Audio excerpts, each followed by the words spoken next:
오직 예수 그리스도의 은혜와 평강이 있을지어다. 그렇게 될 줄로 믿습니다. 이 예배를 통하여 하나님의 말하시는 은혜가 임할 줄로 믿습니다. 오늘은 인문 설교 사가랴입니다. 사가랴는 너무도 유명한 아들을 뒀죠. 세례 요한, 구약의 마지막 선지자가 세례 요한이죠. 그의 아내는 엘리사벳, 아이가 없었어요. 늙도록. 그런데 오늘 천사를 통해서 아들을 낳을 것이다. 오늘 이 본문 속에 사가랴의 위대한 신앙의 모습이 나옵니다. 자, 어떻게 해서 이렇게 훌륭한 자녀를 두게 됐을까? 어떻게 해서 이렇게 하나님의 축복을 받게 되었을까? 세 가지 모습입니다. 첫째, 사가랴는 계명과 규례대로 행했고 흠이 없는 자였다. 6절, 주의 모든 계명과 규례대로 다 행하였더라. 계명은 무엇을 말한가요? 하나님의 말씀이에요. 오늘 사가랴가 이런 큰 하나님의 은혜를 입고 축복을 받는 것은 하나님의 말씀대로 행했다. 하나님의 말씀 그대로 행했더라. 계명은 십계명을 말하고요.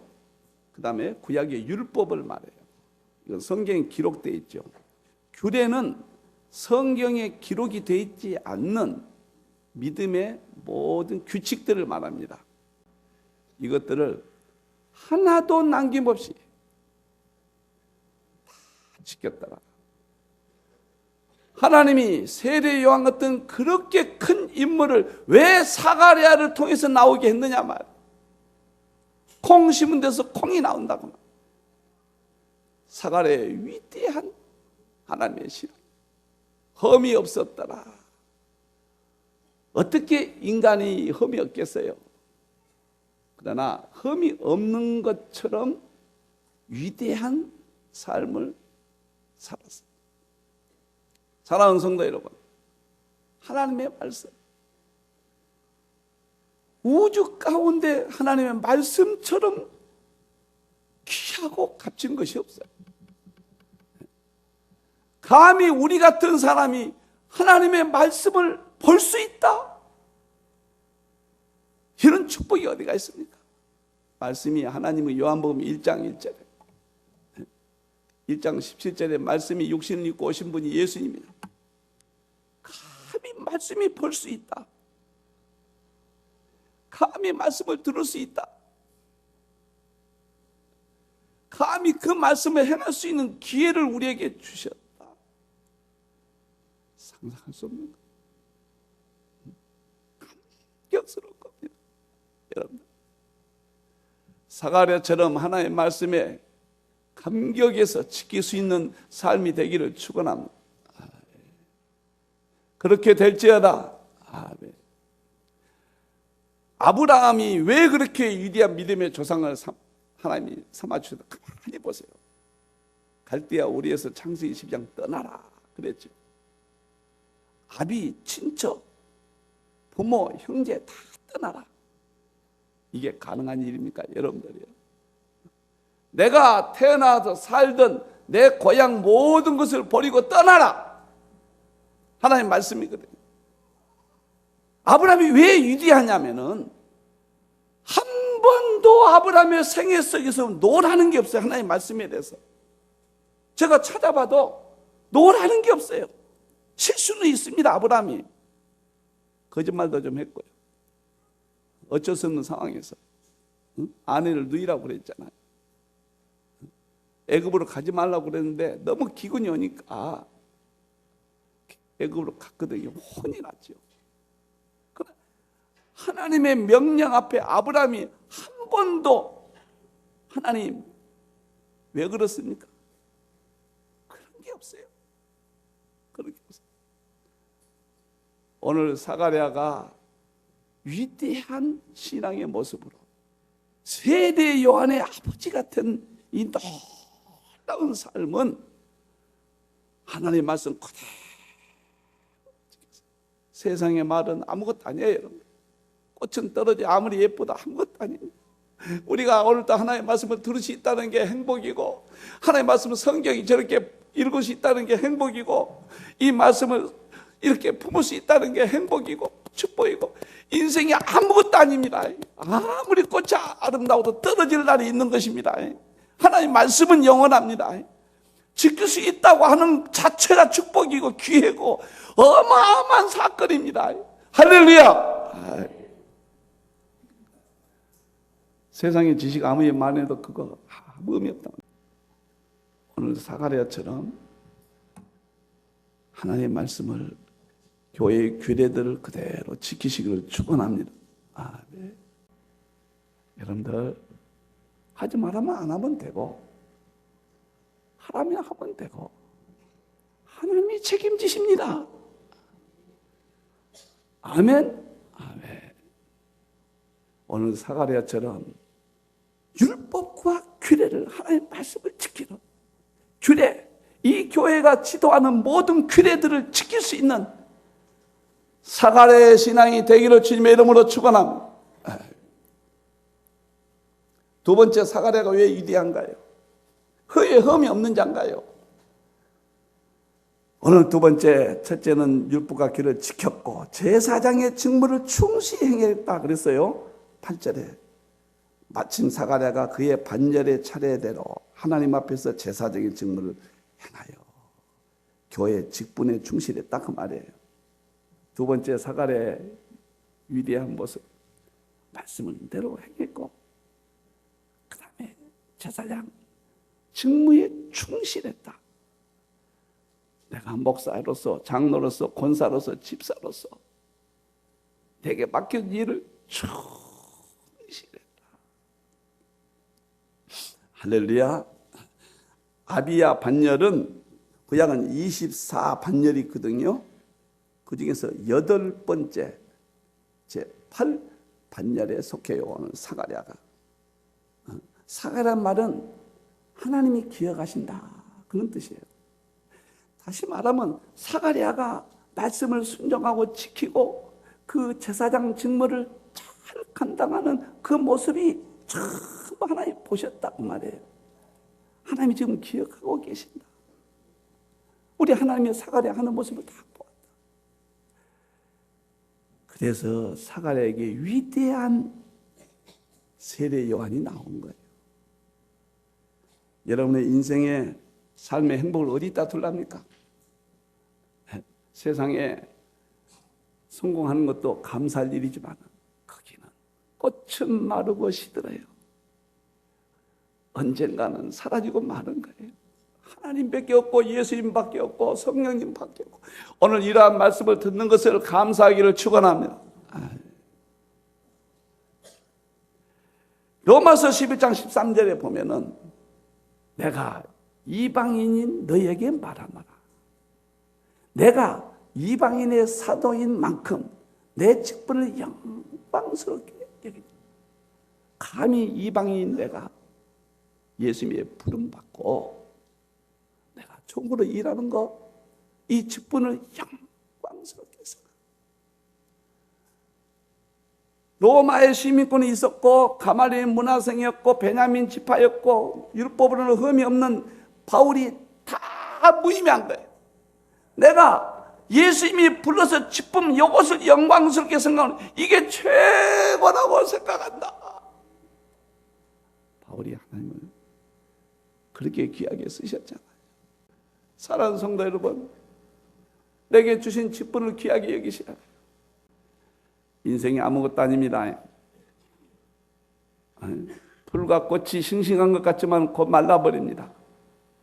그것을 깨닫는 순간에 이미 세월은 없는 거예요. 내게 주신 직분, 주여 교사의 직분, 찬양대의 직분 너무너무 성도들이여 예배만 드리고 왔다 갔다 하지 마세요. 무엇인가 주의 몸된 교회를 맡아서 수고해야 돼요. 교회에 하는 일은 다 예수님의 몸이니까 예수님께 하는 거예요. 그래서 바울이 그걸 깨닫고 가장 영광스럽게 여긴다. 인생의 한 시간 한 시간을 소중하게 여러분들 사용하세요. 시간은 많지 않아요. 주의 몸된 교회를 위해서. 골로새서 1장 24절에 보면은 바울은 적극적이죠. 나는 이제 너희를 위하여 받는 괴로움을 기뻐하고. 얼마나 바울이 힘들었겠어요. 오히려 기뻐하고. 하나님을 알았거든요. 말씀을 깨달았거든요. 그것이 얼마나 큰 축복인 걸 알았거든요. 천국이 있는 걸 알았거든요. 지옥이 있는 걸 알았거든요. 그래 잠시 동안 교회를 위해서 고통받는 것을 기뻐하고 그리스도의 남은 고난을 그의 몸된 교회를 위하여 내 육체에 채운다. 내 육체로 교회를 채운다. 육체는 뭐예요? 시간으로 채우고 몸으로 채우고 땀으로 채우고 손으로 채우고 발로 채우고 헌금으로 채우고 내 육적인 모든 가진 것들 이것으로 다 교회를 채운다. 그래서 주님의 몸된 교회를 위해서 내가 사노라. 왜 그럴까요? 바울은 하나님의 말씀을 지키면서 놀라운 경기를 받고 고린도후서 12장에 보면은 삼층천에 간다고 말해요. 내가 몸 안에 있었는지 몸 밖에 있었는지 모르겠다. 천국을 봐버린 거예요. 바울. 그리고는 내가 지금 몸 안에 있는지 몸 밖에 있는지 모르겠다. 말을 해야 되겠는데 말을 못 해버린 거예요. 오랜 시간이 지났어요 지금. 또 좀 내가 본 천국을 말 좀 하려고 하는데 또 말해버리면 그거 안 돼요. 표현이 잘 안 된단 말이에요. 그러니까 사람의 말로 이르지 못하는 것이 바보였거든요. 그러니까 충성한 거. 여러분, 제가 가끔 쓰는 말 가운데 노자의 도덕경 첫 페이지 딱 보면 나오는 말이 있어요. 비가 도는 비상도라. 진리를 진리라고 말하는 순간에 진리는 사라진다는 뜻이에요. 진리는 말할 수 없는 거예요. 진리는 내가 깨닫고 내 마음속에 보화처럼 간직하고 그냥 내가 좋아서 사는 것이 예수님 진리인 거예요. 사랑하는 성도 여러분, 말씀을 깨닫고 진리를 깨닫고 사는 것이 행복이에요. 정말 아무것도 아닌 거예요. 오늘 사가랴가 왜 위대한 생애를 살았는가? 말씀을 행했고 자기 직분에 충실했습니다. 대통령이 우리에게 만약에 다닌다고 생각해 보세요. 대통령이 와셔서 교회 바닥을 쓸고 한다면 얼마나 사람들 보기에 높이 보이겠어요. 하나님이 다 기억하신다. 사가랴 하나님이 보고 계신다. 천지를 지으신 우리 하나님, 사랑하는 성도 여러분, 직분에 충성하고 내년도는 거절하면 안 돼요. 목사를 통해서 무슨 부서, 교사, 찬양대 뭐 어떻게 기도하고 교육자들이 은혜사하면 그 하나님이 임명해. 하나님이요, 내게 금전에도 이런 직분을 주십니까? 주님 감사합니다. 나는 주의 이름으로 감격해서 이 직분을 감당하겠습니다. 좀 그런 사람이 되어야, 그래야 하나님이 기억하실 거예요. 사가랴의 은혜가 있기를 축원합니다. 세 번째는 아들 요한을 낳았다. 13절. 자녀의 축복받습니다. 틀림없습니다. 자녀는 부모의 신앙으로 거의 세워지는 거예요. 콩 심은데 콩이 나는 겁니다. 자녀가 주의 몸된 교회를 높이고 충성하고 하나님의 말씀을 순종하면은 그대로 자녀들에게 그대로 누가복음 1장 12절을 보니까 큰 자가 날 것이다. 큰 자가 날 것이다. 포도주나 독한 술을 마시지 않고 모태로부터 성령의 충만함을 받을 내게서 큰 자가 좀 나올 것이다. 한번 삶을 이런 삶을 살기를 주님의 이름으로 축원합니다. 사랑하는 성도 여러분, 자녀들 다 사랑하잖아요. 그런 말씀을 소중히 여기시길 바랍니다. 그러면 하나님이 여러분의 자녀를 소중하게 여겨주십니다. 주님의 몸된 교회를 귀하게 여기시기를 바랍니다. 그러면 하나님은 여러분의 자녀를 귀하게 여겨주십니다. 교회를 위해서 땀 흘리시기를 바랍니다. 하나님은 여러분의 자녀를 위해서 땀을 흘려주십니다. 하나님의 백성들이 마지막 시대에 주님이 오실지도 모르는 시대에 산다고 하는 것은 이보다 더 큰 기회가 없고 이보다 더 큰 축복이 없는 거예요. 그까진 거 환난이 뭐 그렇게 무섭습니까? 목숨 뺏어가면 죽어보면 끝나지 천국 금방 가버린단 말이죠. 다 여러분들이 귀합니다. 한 사람 한 사람이 귀해요. 사랑하는 성도 여러분, 마지막 때 나 한 사람 그렇게 생각하지 말아요. 다 너무 귀해요. 여 손가락이 있죠. 이거 좀 보세요. 5 손가락이 왜 이렇게 생겼을까? 다 의미가 있다. 이놈이 지가 제일이라고 엄지손가락이니까 내가 최고다. 교회는 똑똑하고 장로님들만 일하시지 그렇게 생각하면 안 된단 말이에요. 보세요. 이놈이 최고라고 그래요. 이놈이 있다가 아니야 내가 최고야. 너 어디 가르칠 때 이러냐? 이러지? 이놈이 최고라고. 그래 맞아요. 이놈이 최고. 이놈도 맞최고. 이놈이 세적이 딱 가만히 있다가 꼴값들 하네. 한번 펴봐. 어느 놈이 제일 긴가? 이놈이 제일 길단 말이에요. 자기 판단에 다 똑똑하죠. 이놈이 가만히 있다가 너 반지 한번 어디다 끼웠는가 봐라. 다이하고 보석 여기다 끼운단 말이에요. 그러니까 맨 마지막에 이놈이 할 말이 없건 제 보잘것없고 쓸모도 없어요. 까불고들이 있네. 내가 없으면 너희 다 병신들이다. 내가 없으면 다 병신들이다. 하나님은 필요해서 작게도 만드시고 기르게도 만드시고 두툼하게도 만드실 거예요. 오늘 사가랴가 하나님 말씀대로 순종했고 자기 직분에 충실했더니 세례 요한 같은 역사의 감옥이 위대한 인물이 탄생됐습니다. 내일 주님이 오신다 할지라도 오늘 하루 하나님의 말씀 그대로 타협하면 안 돼요. 죽으면 죽으리라. 저는 강단에서 결코 타협하지 않겠습니다. 그리고 이 교회 주의 몸된 교회 몸으로 손으로 쓰면 안 돼요. 주의 몸된 교회 혓바닥으로 쓰는 심정으로 내 교회에 맡겨진 직무 감사하고 자녀들도 함께 천국 가고 주님이 내일 오신다 할지라도 자녀들이 위대한 꿈을 갖고 길러보고 승리해보는 성도 여러분 되기를 주님의 이름으로 축원합니다.